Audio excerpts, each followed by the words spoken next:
अच्छा देखिए स्टूडेंट्स, अब मैं आप लोगों को बताऊंगा torque on electric dipole placed in uniform electric field. ठीक है, एक यूनिफॉर्म इलेक्ट्रिक फील्ड जब भी ड्रॉ करने के लिए कहा जाए तो इस तरह से एक स्ट्रेट लाइन ड्रॉ कर दीजिए।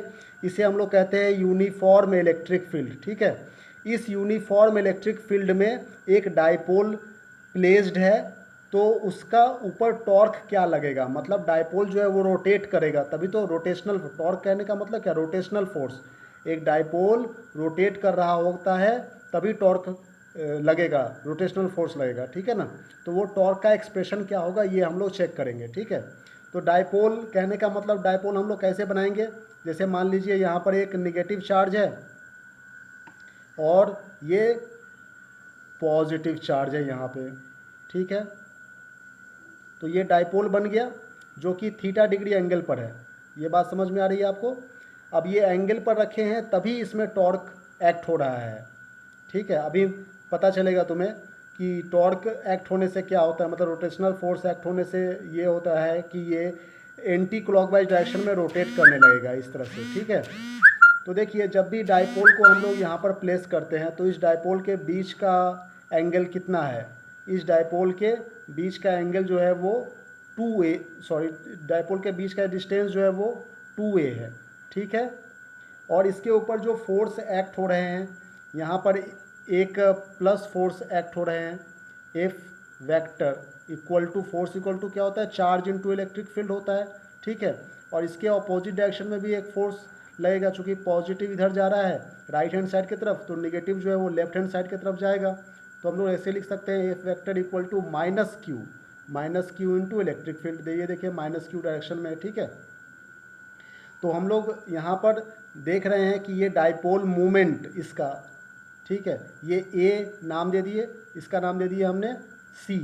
ठीक है, तो ए से सी के तरफ को, निगेटिव से पॉजिटिव के तरफ को डाइपोल मूवमेंट जाती है, ये सबको पता है। ठीक है, डाइपोल मूवमेंट को हम लोग पी से वेक्टर से रिप्रेजेंट करते हैं। तो अब इन दोनों के बीच का एंगल जो है, चूँकि ये एंगल थीटा है तो ये एंगल भी थीटा हो जाएगा, ये लाइंस और ये लाइंस दोनों पैरेलल है। ठीक है ना, तो ये इसको कट कर रही है तो ये एंगल थीटा है तो ये भी थीटा हो गया। तो एक ऐसा प्लेन जिस प्लेन पर फोर्स और डाइपोल मोमेंट दोनों ही एक दूसरे के बीच का एंगल थीटा डिग्री एंगल है। ठीक है, तो अब देखिए जब इस तरह के कंडीशन होते हैं तो जब हम इसको थीटा डिग्री एंगल पर रखते हैं तभी ये रोटेट करने लग जाती है। ठीक है, एंटी क्लॉकवाइज डायरेक्शन में रोटेट करने। मान लीजिए ये एक टॉर्क है, ये क्या है, चलो मैं अभी पेन से बताता हूँ। ये एक टॉर्क है, इसको हमने इस तरह से रखा है, तो अब ये इधर एक फोर्स लग रहा है, इधर जो है सो इधर की तरफ को फोर्स लग रहा है और एक फोर्स इधर की तरफ को लग रहा है, एंटी क्लॉकवाइज डायरेक्शन में रोटेट करने लग जा रहा है। ठीक है ना, एक फोर्स ऐसे लग रहा है और एक फोर्स ऐसे लग रहा है, तो ये क्या हो रहा है, एंटी क्लॉकवाइज डायरेक्शन में रोटेट कर जा रहा है। बात समझ में आ रही है आपको। तो ये जैसे ही हम यूनिफॉर्म इलेक्ट्रिक फील्ड में एक डाइपोल को रखेंगे ये रोटेट करने लग जाएगी, इस तरह से एंटी क्लॉकवाइज डायरेक्शन में रोटेट करने लग जाएगी।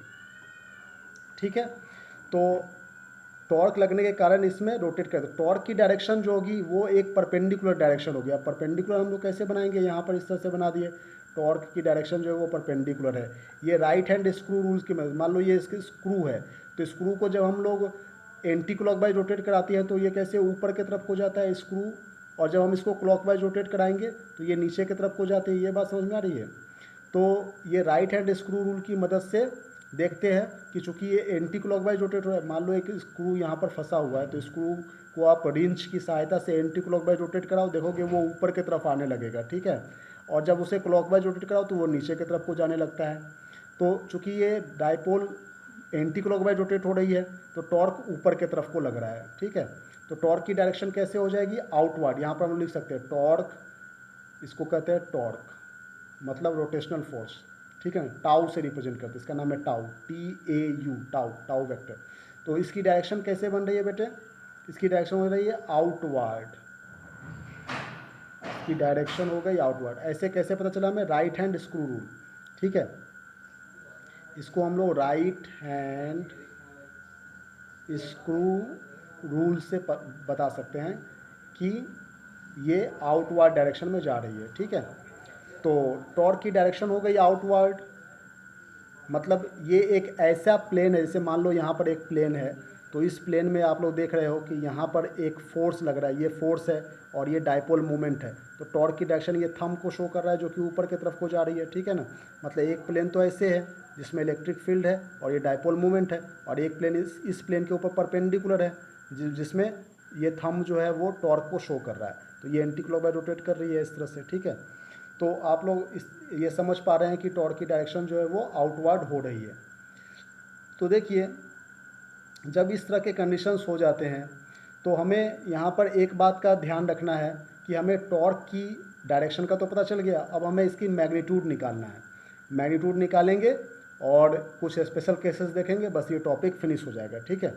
लेकिन उससे पहले मैं एक बात और बता देना चाह रहा हूँ कि जैसे यूनिफॉर्म इलेक्ट्रिक फील्ड में जैसे ही हमने इस डाइपोल को रखा है, ठीक है, तो यूनिफॉर्म इलेक्ट्रिक फील्ड में जब डाइपोल को रखते हैं तो इसके ऊपर टोटल फोर्स जो है वो जीरो हो जा रही है, ठीक है। जब भी हम लोग यहाँ पर बात करें uniform electric field, uniform electric field, इसमें यदि हम लोग रख रहे हैं ना डाइपोल को, तो नेट फोर्स की बात करें, नेट फोर्स, तो नेट फोर्स क्या है, माइनस क्यू ई और प्लस क्यू ई, तो क्या हो जाएगा, minus Q E plus Q E, क्या हो जा रही है, जीरो हो जा रही है, नेट फोर्स जीरो हो जा रही है। और टॉर्क, टॉर्क क्या हो जा रही है, टॉर्क यहाँ पर नॉन जीरो होगा, ठीक है, उसकी टॉर्क की कुछ वैल्यू होगी, नॉन जीरो होगा। क्यों, क्योंकि ये थीटा डिग्री एंगल पर है, ठीक है ना। लेकिन डाइपोल मूवमेंट की डायरेक्शन और इलेक्ट्रिक फील्ड की डायरेक्शन दोनों मान लो इस तरह से होता है, डाइपोल मूवमेंट की डायरेक्शन भी इधर को है और इलेक्ट्रिक फील्ड भी इधर को है, दोनों सेम डायरेक्शन में होता है, तो फिर टॉर्क भी जीरो हो जाता है, तब ये रुक जाता है, ठीक है ना। उसको कहते हैं स्टेबल कंडीशन, ये हम लोग स्पेशल केस में देखेंगे। लेकिन चूंकि थीटा डिग्री एंगल पर है इसीलिए ये रोटेट कर रही है और इसकी वैल्यू हो जा रही है नॉन जीरो। लेकिन यदि नॉन यूनिफॉर्म इलेक्ट्रिक फील्ड हो, नॉन यूनिफॉर्म इलेक्ट्रिक फील्ड मतलब ये कर्व लाइन में यदि इलेक्ट्रिक फील्ड होता तो उस समय नेट फोर्स की भी कुछ वैल्यू होती, ठीक है ना। नेट फोर्स एंड टॉर्क दोनों जो है वो नॉन जीरो होता, नॉन जीरो, ठीक है ना। सब दोनों की कुछ ना कुछ वैल्यू होती उस समय यदि ये नॉन यूनिफॉर्म इलेक्ट्रिक फील्ड होता तो ये बातें, आप कुछ बातें हैं जो आपको याद रखनी है। अब हम लोग सिर्फ मैग्नीट्यूड, इसकी मैग्नीट्यूड देखेंगे और स्पेशल केसेस देखेंगे नेक्स्ट वीडियो में। Thank you.